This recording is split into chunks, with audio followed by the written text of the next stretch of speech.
Selamat pagi kepada Ibu Dr. Deliana, SE AK MSI CA, selaku dosen pengampu kami mata kuliah metodologi penelitian.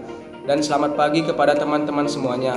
Di sini saya akan mempresentasikan hasil kerja saya, namun saya akan memperkenalkan diri saya. Nama saya Sebastian Gultom dengan NIM 1950151027. Saya dari program studi akuntansi keuangan publik Politeknik Negeri Medan kelas 6A. Di sini saya akan menjelaskan proposal saya yang berjudul faktor-faktor yang mempengaruhi return saham. Baik, saya akan mempresentasikan proposal saya yang berjudul faktor-faktor yang mempengaruhi return saham. Bab 1 pendahuluan, 1.1 latar belakang, 1.2 rumusan masalah, 1.3 tujuan penelitian.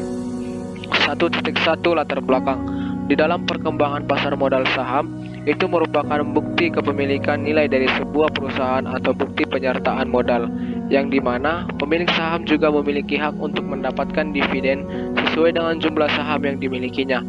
Dalam hal ini, return saham adalah tingkat pengembalian saham yang diharapkan atas investasi yang dilakukan dalam saham atau beberapa kelompok saham melalui suatu portofolio, di mana fungsi dan tujuan return saham bagi investor yaitu membantu mengukur keuntungan yang dimiliki serta sebagai pertimbangan dan data untuk mengambil keputusan investasi. Faktor yang mempengaruhi return saham yang dipengaruhi oleh variabel return on asset atau ROA, return on equity atau ROE, quick ratio atau QR, earning per share atau EPS, net profit margin atau NPS. Return on asset atau ROA merupakan ukuran efektivitas perusahaan dalam memanfaatkan seluruh sumber dayanya. Menurut Hermanto dan Agung tahun 2015 nomor 121 dari artikel nasional Sinta 3. Tinggi nilai ROA merupakan tinggi nilai ROA perusahaan, maka semakin baik pula perusahaan dari segi penggunaan asetnya untuk menghasilkan keuntungan yang maksimal, sehingga dapat mengidentifikasikan bahwa perusahaan mampu memberikan return saham yang lebih tinggi bagi investor. Return on equity atau ROE mengkaji sejauh mana suatu perusahaan mempergunakan sumber daya yang dimiliki untuk mampu memberikan laba, sehingga semakin tinggi nilai ROE suatu perusahaan menunjukkan bahwa perusahaan mempergunakan sumber daya atau ekuitas miliknya dengan baik untuk menghasilkan keuntungan yang maksimal, dan lembar saham yang akan diperoleh oleh para investor atau menurut Murhadi nomor tahun 2015 nomor 64, quick ratio atau QR termasuk ke dalam rasio likuiditas.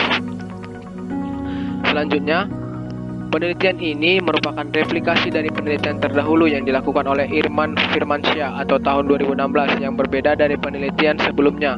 Ialah penelitian ini menggunakan 4 variabel yang berpengaruh terhadap return saham dan 1 tidak berpengaruh terhadap return saham, yaitu net profit margin.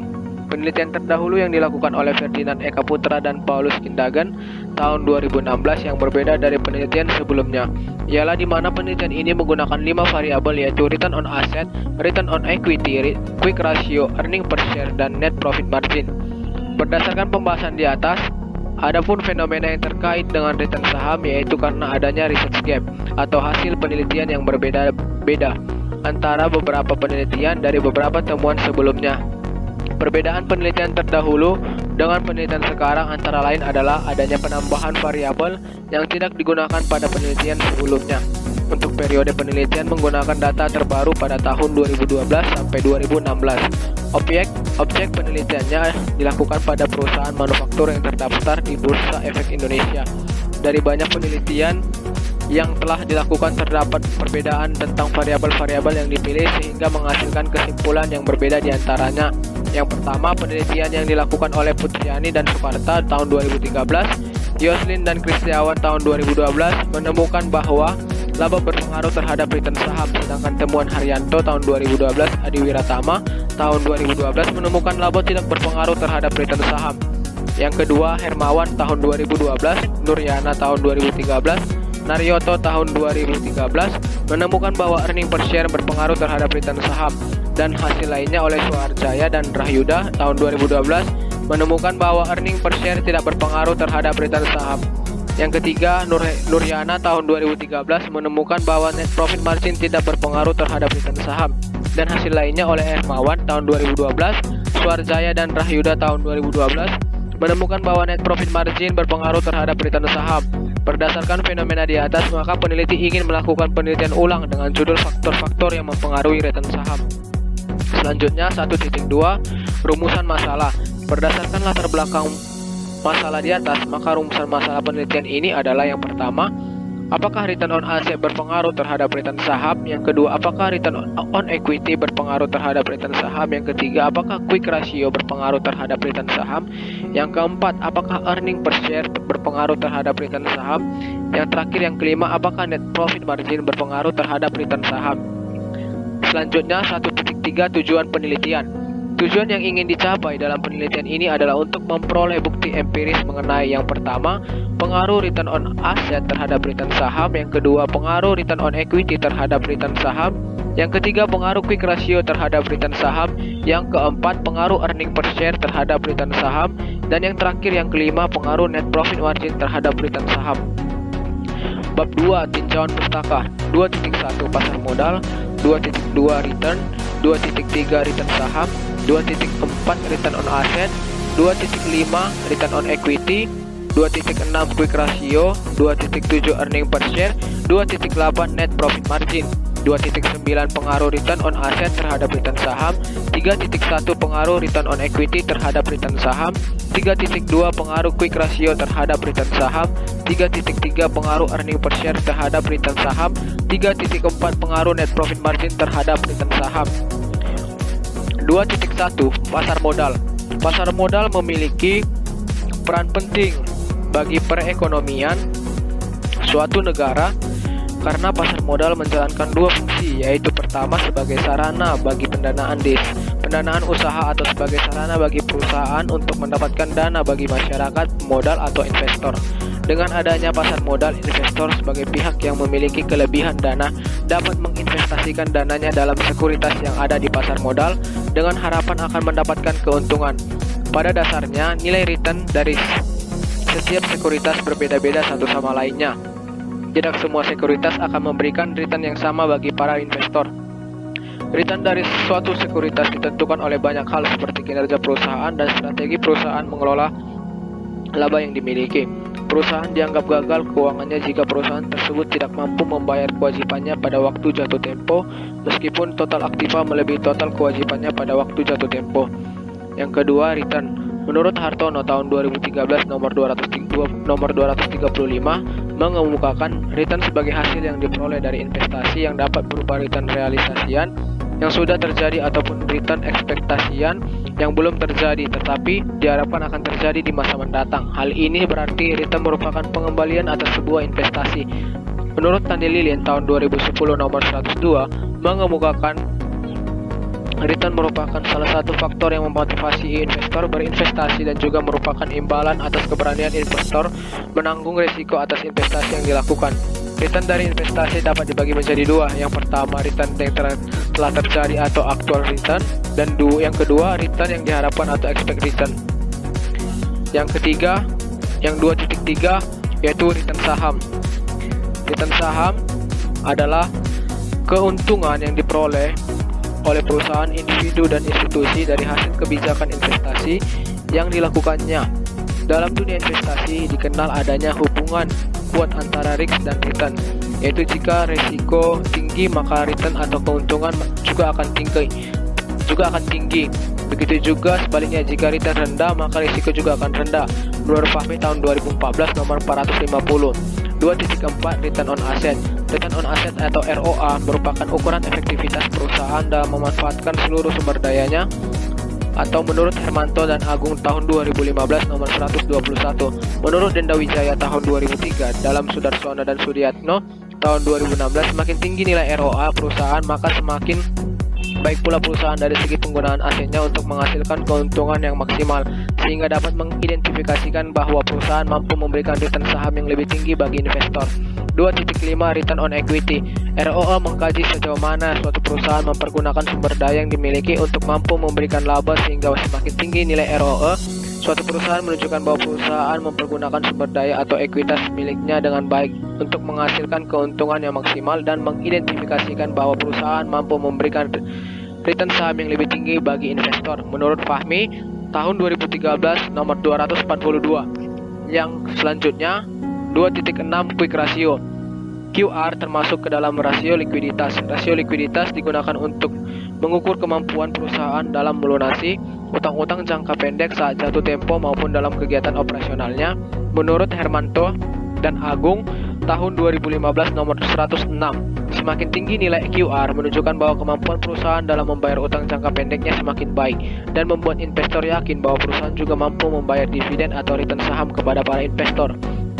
2.7 Earning per share. Menurut Williams tahun 2000, dalam Muhammad dan Kimger tahun 2014, earning per share merupakan rasio untuk menganalisis kinerja operasi masa lalu perusahaan dan membantu dalam pembuatan keputusan mengenai potensi kinerja operasional perusahaan di masa depan. Earning per share adalah pendapatan per lembar saham di mana dihitung dengan net income dan jumlah lembar saham biasa, di mana semakin tinggi nilai earning per share suatu perusahaan maka investor akan mengharapkan return yang tinggi pula, karena earning per share mencerminkan pendapatan tiap lembar saham yang akan diperoleh oleh para investor.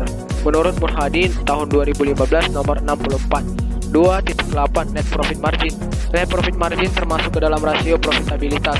Rasio profitabilitas merupakan hasil akhir bersih dari berbagai kebijakan dan keputusan yang dibuat manajemen tentang efektivitas perusahaan. Menurut Hermanto dan Agung tahun 2015 nomor 120. Siegel dan Sim tahun 2000 dalam Fahmi tahun 2013 nomor 240 menyatakan bahwa margin laba bersih menunjukkan kestabilan kesatuan untuk menghasilkan perolehan pada tingkat penjualan khusus, dan margin laba bersih dapat menilai efisiensi operasi dan strategi penetapan harga serta status persaingan perusahaan dengan perusahaan lain dalam industri tersebut serta norma industri sebuah perusahaan pada tahun-tahun sebelumnya.